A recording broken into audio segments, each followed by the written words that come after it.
सिर्फ एक इतिहास है तो नहीं, इसके पीछे बलिदान है, त्याग है और कुछ जाते हुए लम्हे हैं। जब मैं उन जाते हुए लम्हों की बात करती हूँ तो मेरे सामने सिर्फ एक सैनिक ही नहीं, उनकी पत्नी, उनकी माँ और उनका पूरा परिवार और उनकी एक अनकही पीड़ा आ जाती है।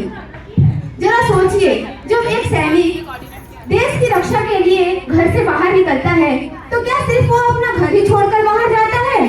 तो नहीं, वह अपनी पत्नी की आंखों में वो हिम्मत, उसकी मुस्कान के पीछे छुपा हुआ वो अटूट साहस और ढेर सारी यादें छोड़कर जाता है।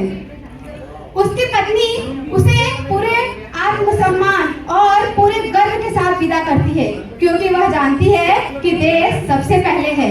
क्योंकि वह जानती है देश सबसे पहले है, तो सैनिक इस बात पे कुछ भारत माँ से यूं कहते हैं कि अजीब सी मोहब्बत है तुझसे, दिल को बड़ी भाती है ये नौकरी तेरी। अरे अजीब सी मोहब्बत है तुझसे, दिल को बड़ी भाती है ये नौकरी तेरी। हिफाजत में तेरी इस कदर तस्कर हूँ, कोई गम न होगा अगर मिट जाए ये हस्ती मेरी। अरे कोई गम न होगा अगर मिट जाए ये मेरी हस्ती। उनकी पत्नी रोती है, लेकिन वो अपने आंसुओं को छुपा लेती है। वह मजबूत बनती है, लेकिन उसके दिल में हर पल एक ही सवाल रहती है, पता नहीं अगली मुलाकात होगी भी या नहीं। ये जो जाते हुए पल है ना, ये सिर्फ एक गीत के शब्द ही नहीं है। ये वो शब्द है जब हाथ छूटता है, सांस छूटता है और आंखें बहुत कुछ कह जाती हैं और सब कम पड़ जाते हैं।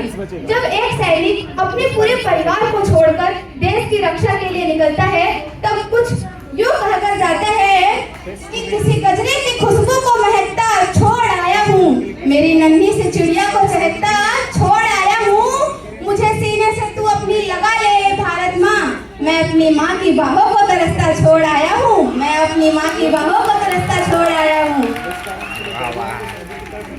हम सब अपने परिवार के साथ रहते हैं, हर एक खुशी, हर एक त्योहार उनके साथ मनाते हैं। लेकिन जरा सोचिए, जब हम जश्न मनाते रहते हैं तब कोई पत्नी एक फोन कॉल का इंतजार करते रहती है। जब हम कहीं बाहर रहते हैं और अपने परिवार के साथ वो पल बिताते रहते हैं, तब कोई माँ अपने बेटे के लिए दुआ मांगती रहती है। तो वो बेटा अपनी माँ से कहता है, माँ इतना बड़ा हो जाऊंगा कि एक दिन टीवी में भी आऊंगा, साथ खड़े होंगे सब मेरे, पर तुझसे ना मिल पाऊंगा। सच होगा तेरा सपना, मैं घर घर जाना जाऊंगा। अरे सच होगा तेरा सपना, मैं घर घर जाना जाऊंगा। अकेला ना आया अगर, सब दो साथियों पे मैं आऊंगा।